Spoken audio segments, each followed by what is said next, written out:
Hey, how's it going everybody? Shark here, and welcome back to Star Wars What If. In this week's What If, we are doing What If Darth Maul, General Grievous, and Count Dooku were in the original trilogy. Before we get started, I'd like to know what you guys all thought of last week's What If Darth Maul abducted Anakin Skywalker from Tatooine, and also what do you guys want to see for next week's What If video. If you do enjoy this video, feel free to leave a like and subscribe to be up to date on all content I post on the channel. Without further ado, let's get on into the What If! Now, for these three characters to be a part of the original trilogy, they would have had to survive where they perished. Starting with Darth Maul, he died to Obi-Wan Kenobi on Tatooine in Star Wars Rebels. So in this version, we're gonna make it to where Ezra would never open the holocron with Maul, and Maul would be stuck searching the galaxy for Kenobi without the holocron's visions.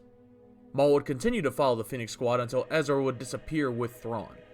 Maul would then be fully stuck by himself, searching the galaxy far and wide to find Kenobi. Now when it comes to General Grievous, this one's a little bit more simple.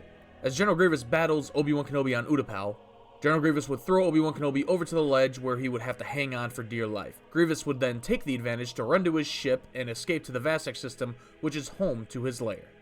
Grievous would then make any kind of fixes to his armor that he needed to, and attempt to contact Palpatine to inform him of his status. Palpatine would instantly respond to Grievous' message and tell him to remain in his lair.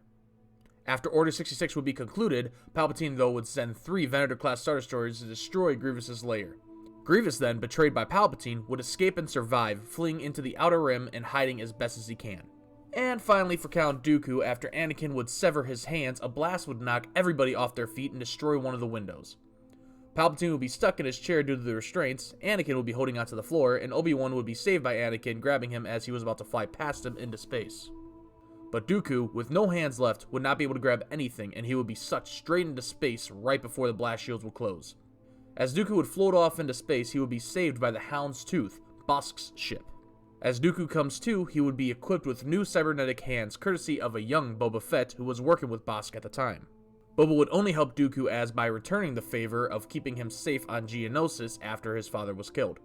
Boba, Bosk, and Dooku would go on many missions together, where Dooku would wear a mask to hide his face as he did not want to be recognized. But since Dooku was about 83 years old in Revenge of the Sith, he would now be 102 years old at the time of A New Hope, and more or less be leading Bosk and Boba from the sidelines. As Bosk and Boba were on a mission on Ryloth to collect a bounty, they would come across General Grievous, who was hiding inside of one of the tunnels. They would take Grievous, who at this point would be rusted all over his cybernetics, back to the ship. Count Dooku would instantly recognize General Grievous, remove his cybernetics, and place what remained of his body into a Bacta tank. Sending Bosk to retrieve the parts to rebuild Grievous, Dooku would speak with him about what happened. Dooku would tell Grievous about how he survived the battle with Anakin, and Grievous would tell Dooku about how he survived the attack from Palpatine and how he had to survive off of fauna and creatures all over Ryloth. They would both come to a consensus that Palpatine must pay for his treachery against the two. Grievous would be rebuilt upon Bosk's return and join the crew, their mandate now being to find Palpatine. After about 3 years, they would hear about Darth Vader needing bounty hunters to find the Millennium Falcon. Knowing this could be their only chance, they applied and joined Vader for the bounty hunter mission. Once the meeting had concluded, Boba would take on the challenge of trying to find the Millennium Falcon, while Bosk hid on the Star Destroyer trying to find out where Palpatine was. Empire Strikes Back would play out exactly as it did in the movie, and Boba would end up on Tatooine with Jabba the Hutt after giving him Han Solo. While Boba was on Tatooine, Bosk would call him back to the headquarters. As Boba was heading back to his ship, he would see that it was trying to be stolen by bandits. Boba would easily dispatch the bandits, but also come face to face with their leader. The bandits weren't just any bandits though, they were members of a crime syndicate known as Crimson Dawn, and their leader was Maul. After capturing Boba Fett, Maul would find the message from Bosk, and see that Boba was not only working with Bosk, but also Dooku and Grievous. Intrigued by this, Maul would take Boba captive and rendezvous with Dooku. As the Slave One lands, Dooku would walk up to greet Boba, but see him bound at the wrist with Maul behind him.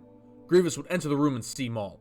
Leaping towards him, igniting his lightsabers, Grievous would strike at Maul, who would block the attack with his double-bladed lightsaber. "General, I did not come all this way for such a poor greeting." Dooku would call off General Grievous and ask Maul what he wanted. Maul would explain. "I have failed in my quest to kill Kenobi. Looks like our old master's new apprentice beat me to it. I want to destroy Vader for tearing away my shot at vengeance." Dooku would tell Maul that they only wished to kill Palpatine for casting them aside. the three would come to agreement and come up with a strategy to where Maul can have his revenge on Vader, and Dooku and General Grievous can have their revenge on Palpatine. And that is part 1 of what if Darth Maul, Count Dooku, and General Grievous were in the original trilogy. I believe the only way for them to be a part of this section of the story would be that they would have to survive where they died. With Dooku being as old as he is, though, but still powerful in the Force, he would have to harness his power and wait to unleash it when they inevitably go up against Palpatine.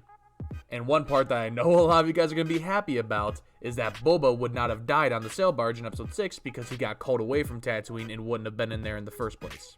If you guys have any questions about this what if, please throw them down in the comments below. Be sure to leave a like and subscribe for more weekly Star Wars content. Thank you all so much for watching, and I will see you all in the future. Bye-bye.